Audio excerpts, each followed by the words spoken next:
హైదరాబాద్ కో urban city ఏరియాలో చేపట్టే మూసీ పునరుజ్జీవ ప్రాజెక్టును బహుళ ప్రయోజనాలుండేలా అత్యంత అధునాతనంగా నిర్మించాలని ముఖ్యమంత్రి రేవంత్ రెడ్డి ఆదేశించారు. వివిధ ప్రాంతాల నుంచి వచ్చే పర్యాటకులకు స్వాగతం పలికేలా హైదరాబాద్ ముఖద్వారంగా హిమాయత్ సాగర్ గాంధీ సరోవర్ దగ్గర ఓఆర్ఆర్ పై గేట్వే ఆఫ్ హైదరాబాద్ నిర్మించాలని సూచించారు.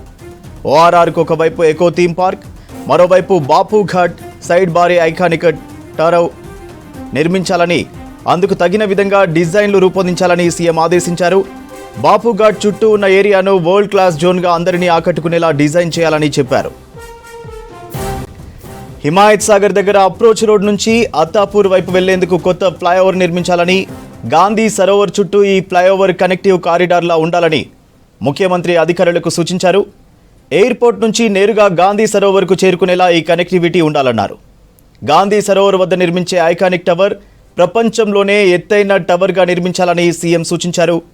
తాగునీటితో పాటు వరద నీటి నిర్వహణకు వీలుగా మూసీ పునరుజ్జీవ ప్రాజెక్టు ఉండాలని, వివిధ దేశాల్లో అమల్లో ఉన్న ప్రాజెక్టు నమూనాలు పరిశీలించాలని చెప్పారు. గాంధీ సరోవర్ను అంతర్జాతీయ స్థాయిలో అభివృద్ధి చేసే పనులకు వాటర్ ఫ్లో స్టడీస్ పక్కాగా చేసుకోవాలని అధికారులను అప్రమత్తం చేశారు. 2 నెలల్లో టెండర్లు పిలిచేందుకు వీలుగా పనులు వేగం పెంచాలని ఆదేశించారు రేవంత్.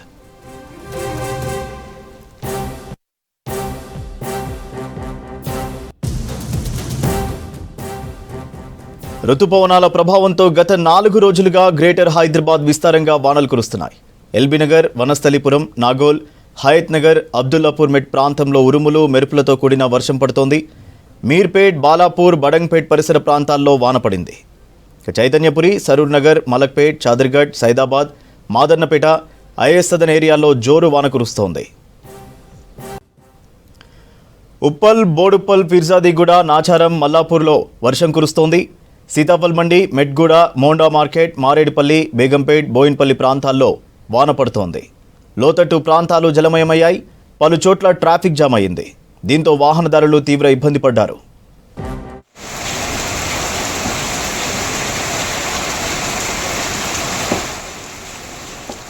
రుతుపవనాల ప్రభావంతో గత 4 రోజులుగా గ్రేటర్ హైదరాబాద్లో విస్తారంగా వానలు కురుస్తున్నాయి. ఎల్బీనగర్, వనస్థలిపురం, నాగోల్, హయత్ నగర్, అబ్దుల్లాపూర్ మెట్ ప్రాంతంలో ఉరుములు మెరుపులతో కూడిన వర్షం పడుతోంది. ఇకటు మీర్పేట్, బాలాపూర్, బడంగ్పేట్ పరిసర ప్రాంతాల్లో వాన పడింది.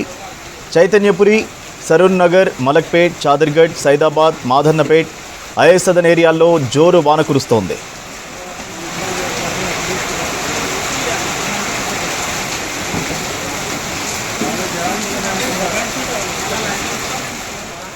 ఇకడు ఉప్పల్, బోడుప్పల్, ఫిర్జాదిగూడ, నాచారం, మల్లాపూర్లో వర్షం కురుస్తోంది. సీతాఫల్ మండి, మెట్గూడ, మోండా మార్కెట్, మారేడుపల్లి, బేగంపేట్, బోయిన్పల్లి ప్రాంతాల్లో వాన పడుతోంది. లోతట్టు ప్రాంతాలు జలమయమయ్యాయి. పలు చోట్ల ట్రాఫిక్ జామ్ అయింది. దీంతో వాహనదారులు తీవ్ర ఇబ్బంది పడ్డారు.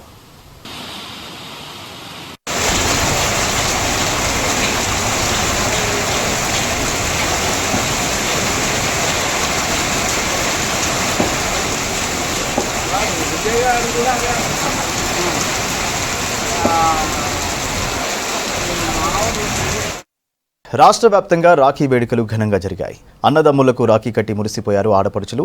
సీఎం రేవంత్, డిప్యూటీ సీఎం బట్టి విక్రమార్కతో పాటు మంత్రులు కోమటిరెడ్డి వెంకటరెడ్డి, పొన్నం ప్రభాకర్, స్పీకర్ గడ్డం ప్రసాద్కు రాఖీ కట్టారు. మహిళా మంత్రులు సీతక్క, కొండా సురేఖ. అన్నా చెల్లెళ్ళు, అక్కా తమ్ముళ్ల ప్రేమానురాగాలకు ప్రతీక రాఖీ పండుగ అన్నారు మంత్రులు.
ఇటు హైదరాబాద్ గాంధీ భవన్లో రాఖీ పండుగ ఘనంగా జరిగింది.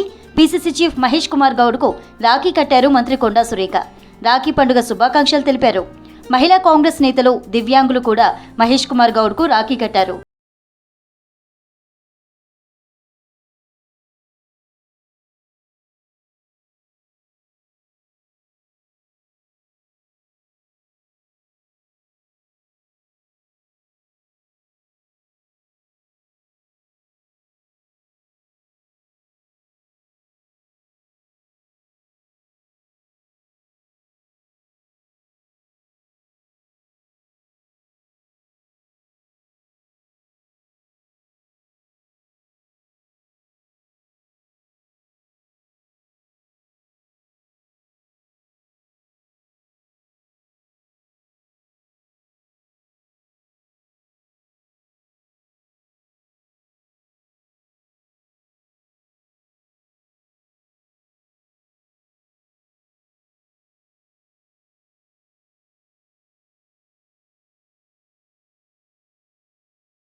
ఫుల్గా ట్రాఫిక్ జామ్ అయింది. ముఖ్యంగా ప్రధాన కూడళ్లలో గంటల తరబడి వాహనాలు నిలిచిపోయాయి. ఉప్పల్ సర్కిల్తో పాటు ఎంజీబీఎస్, జేబీఎస్ రూట్లలో భారీగా రద్దీ ఏర్పడింది.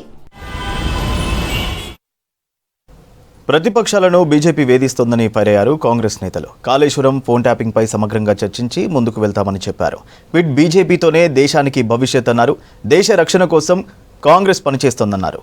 బీసీలకు 42% రిజర్వేషన్లు ఇవ్వడానికి కట్టుబడి ఉన్నామన్నారు కాంగ్రెస్ లీడర్స్.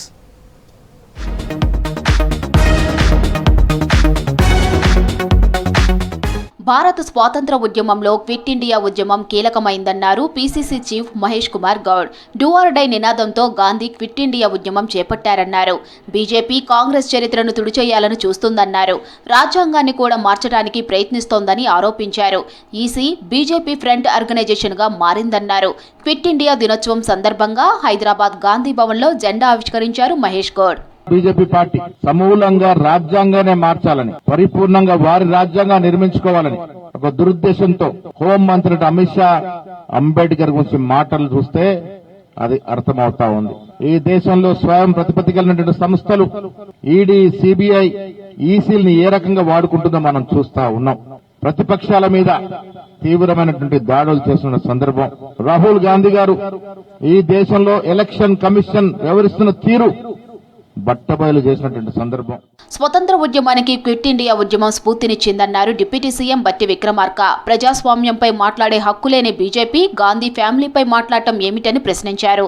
నెహ్రూ, గాంధీలను బీజేపీ తప్పుగా చిత్రీకరిస్తోందని ఫైర్ అయ్యారు. ఈరోజు స్వాతంత్ర ఫలాల్ని మనం అందిస్తున్నామంటే ఆనాటి మహాత్మా గాంధీ గారు ఇచ్చినటువంటి పిలుపు మనందరికీ పెద్ద ఎత్తున ఉపయోగపడి ఈరోజు స్వతంత్ర భారతదేశంలో మనందరం జీవించగలుగుతాం. అటువంటి మహాత్మా గాంధీ గారిని స్వాతంత్రం వచ్చిన 6 నెలల్లోనే షూట్ చేసి చంపినటువంటి ఆర్ఎస్ఎస్ భావజాలం కలిగినటువంటి వ్యక్తుల్ని ఆరాధించేటువంటి పార్టీలు ఈ దేశంలో ఉండటం చాలా బాధాకరం. స్వాతంత్ర ఉద్యమానికి ఒక స్ఫూర్తినిచ్చినటువంటి క్విట్ ఇండియా దినోత్సవం కాబట్టి ఈ సందర్భంగా స్థానిక సంస్థల ఎన్నికలకు సంబంధించి మేము కోర్టు ఆదేశాలను గౌరవిస్తూ చట్టంలో చేసినటువంటి చట్టాలను ఆమోదించే విధంగా కేంద్రంకు పంపినారు. కాబట్టి ఇది రాష్ట్ర స్థాయి ఎన్నికలే, రాష్ట్ర స్థాయిలోనే రిజర్వేషన్లు అడుగుతున్నప్పటికీ ఈ యొక్క బిల్లును ఢిల్లీకి పంపిన సందర్భంగా అది ఆమోదించమని బీజేపీని అడుగుతా ఉన్నాం. కాబట్టి ఈ రాష్ట్రంలో ఎన్నికలు జరిగినా, నిధులు రాకపోయినా, ఈ వ్యవస్థలో ఏదేనికైనా భారతీయ జనతా పార్టీ బాధ్యత. గాంధీ భవన్ లో మీడియా చిట్చాట్లో పలు అంశాలపై మాట్లాడారు మహేష్ కుమార్ గౌడ్. కంటోన్మెంట్ ఉప ఎన్నికల్లో గెలిచినట్టే జూబ్లీహిల్స్ లోనూ గెలుస్తామని, అభ్యర్థిపై సర్వే జరుగుతుందన్నారు. జూబ్లీహిల్స్ సీటు తమది కాదని చెప్పారు. రాష్ట్రంలో ఎవరెవరి ఫోన్లు ట్యాప్ అయ్యాయో చెప్పాలని సిట్ అధికారులను కోరారు. కాళేశ్వరంపై పీసీ ఘోష్ కమిషన్ పూర్తి ఆధారాలతో నివేదిక ఇచ్చిందన్నారు. ఈ రిపోర్టును అసెంబ్లీలో పెట్టి అందరితో చర్చించి నిర్ణయాలు తీసుకుంటామన్నారు మహేష్ కుమార్ గౌడ్. రాష్ట్రంలో ఫిరాయింపులకు ఆద్యుడు కేసీఆర్ఏనని చెప్పారు.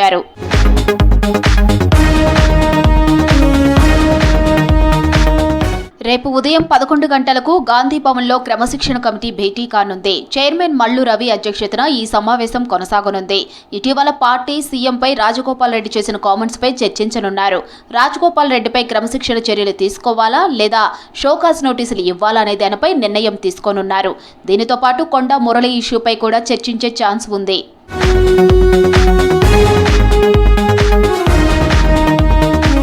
కేంద్రం కేంద్రం స్వయం ప్రతిపత్తి గల సంస్థలను నిర్వీర్యం చేస్తోందని ఫైర్ అయ్యారు కాంగ్రెస్ నేతలు. ప్రతిపక్షాలపై ఈడీ, సీబీఐ కేసులు పెడుతున్నారని ఆరోపించారు. ప్రతిపక్ష పార్టీల సానుభూతి పరుల ఓట్లను ఈసీ తొలగిస్తోందన్నారు.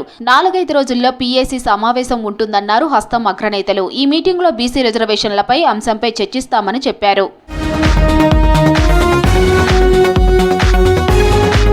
తెలంగాణలో విచిత్రమైన రాజకీయాలు నడుస్తున్నాయన్నారు బీజేపీ నేతలు. నువ్వు నాకు రక్ష, నేను నీకు రక్ష అన్నట్లు కాంగ్రెస్ బీఆర్ఎస్ పొలిటికల్ దోస్తీ కొనసాగుతుందన్నారు. రెండు పార్టీల మధ్య పరస్పర సహకారంతో రాష్ట్రాన్ని దోచుకుంటున్నారని ఆరోపించారు. ఇక భారత్ అభివృద్ధి కోసం ప్రతి పౌరుడు స్వదేశీ భావజాలాన్ని ముందుకు తీసుకెళ్లాలన్నారు. విదేశీ వస్తువులు వద్దు, స్వదేశీ వస్తువులనే వాడదామని విజ్ఞప్తి చేశారు బీజేపీ లీడర్స్.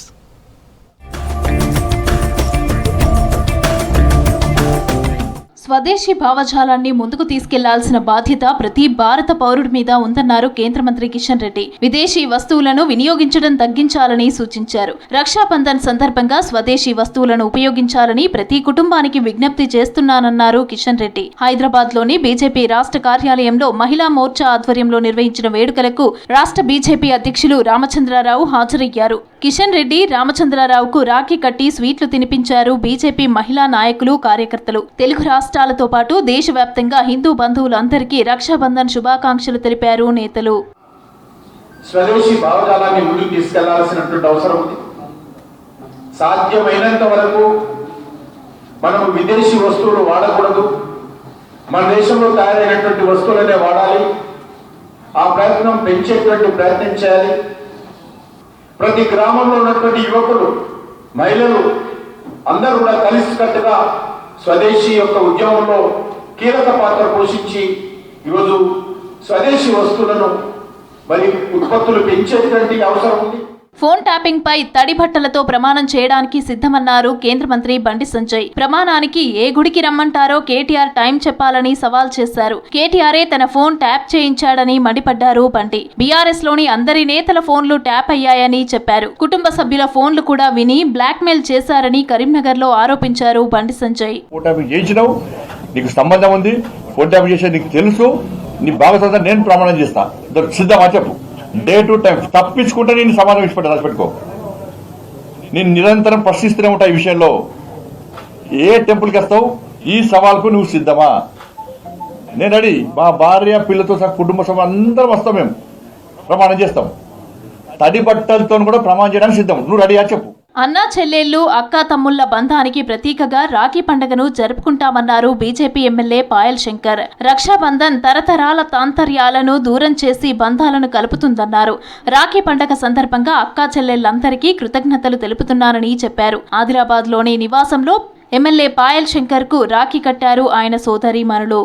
అక్కా తమ్ముళ్ల మధ్య, అన్నా చెల్లెళ్ల మధ్య ఒక ప్రత్యేకమైనటువంటి అనుబంధంగా భావించేటటువంటి యొక్క రాఖీ పండుగ, నేను మీకు రక్ష, మీరు మాకు రక్ష అనే విధంగా ప్రపంచంలో ఎక్కడ లేని విధంగా ఈ యొక్క బంధాలపై ఈ భారతదేశంలో జరుపుకునేటటువంటి యొక్క రాఖీ పండుగ తరతరాల అంతర్యాలను కూడా దూరం చేసేటటువంటి ఈ యొక్క రాఖీ పండుగ. రేపు బీజేపీలో చేరనున్నారు బీఆర్ఎస్ మాజీ ఎమ్మెల్యే గువ్వల బాలరాజు. ఉదయం 10:30 బీజేపీ రాష్ట్ర కార్యాలయంలో రాష్ట్ర అధ్యక్షుడు రామచంద్రరావు సమక్షంలో పార్టీలో చేరనున్నారు. గువ్వల బాలరాజుతో పాటు అచ్చంపేట నియోజకవర్గ ఎంపీటీసీ, జెడ్పీటీసీలు బీజేపీ కండువా కప్పుకోనున్నారు.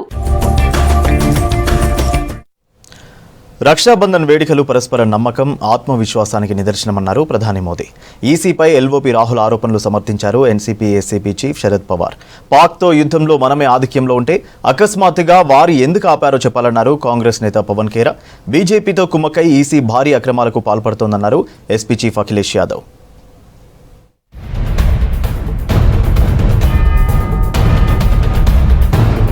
రాఖీ పండుగను విద్యార్థులతో సరదాగా జరుపుకున్నారు ప్రధాని నరేంద్ర మోదీ. ఢిల్లీలోని పీఎం నివాసంలో మోదీకి రాఖీ కట్టారు చిన్నారులు.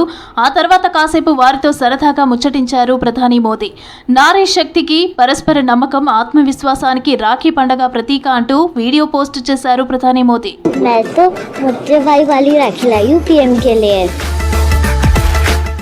मोदी अंकल के लिए पीकॉक वाली राखी लाएगी, मेरे साथ हाथ बनाएंगे। अच्छा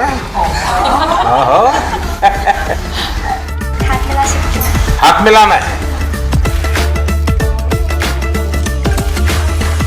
आप मेरे आई कार्ड से देख लो, मेरा नाम यहाँ पे है। सबसे ऊपर तुम्हारा होना चाहिए। शाबाश।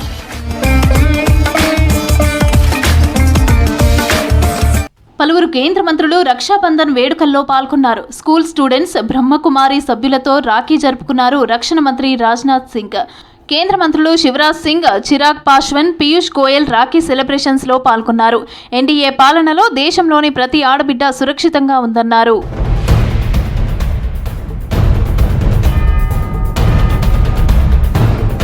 కేంద్ర ఎన్నికల సంఘంపై ఎల్ఓపీ రాహుల్ గాంధీ ఆరోపణలను సమర్థించారు NCP SCP chief Sharad Pawar.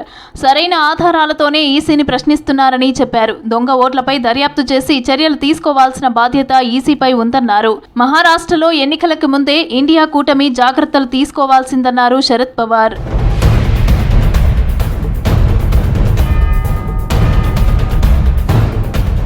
Operation Sindoor టైంలో పాక్ యుద్ధ విమానాలు కూల్చేశామన్న ఐఏఎఫ్ చీఫ్ వ్యాఖ్యలపై స్పందించారు కాంగ్రెస్ ఎంపీ పవన్ ఖేరా.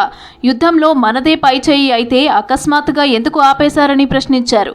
ఎవరి ఒత్తిడితో యుద్ధం ఆపాల్సి వచ్చిందో ప్రధాని మోదీ చెప్పాలన్నారు ఖేరా. जो हमारा सवाल है, जो प्रधानमंत्री से हम बार बार पूछते हैं, पूरा देश पूछता है कि आप जब इतनी मजबूत सेना, इतना आगे हम बढ़ रहे थे, तो अचानक किसके दबाव में आकर आपने ऑपरेशन सिंदूर रोक दिया? और ट्रंप पहला ट्वीट करके बताते हैं कि सीज फायर हो गया. ये दबाव क्यों था? ఎన్నికల కమిషన్ పనితీరుపై అనేక అనుమానాలు ఉన్నాయన్నారు ఎస్పీ చీఫ్ అఖిలేష్ యాదవ్. కేంద్రంలోని బీజేపీ సర్కార్ మద్దతుతో ఈసీ భారీ అక్రమాలకు పాల్పడుతోందని ఆరోపించారు. యూపీ ఎన్నికల్లోనూ అవకతవకలు జరిగాయన్నారు అఖిలేష్ యాదవ్. ఇవి బులెటిన్ అప్డేట్స్.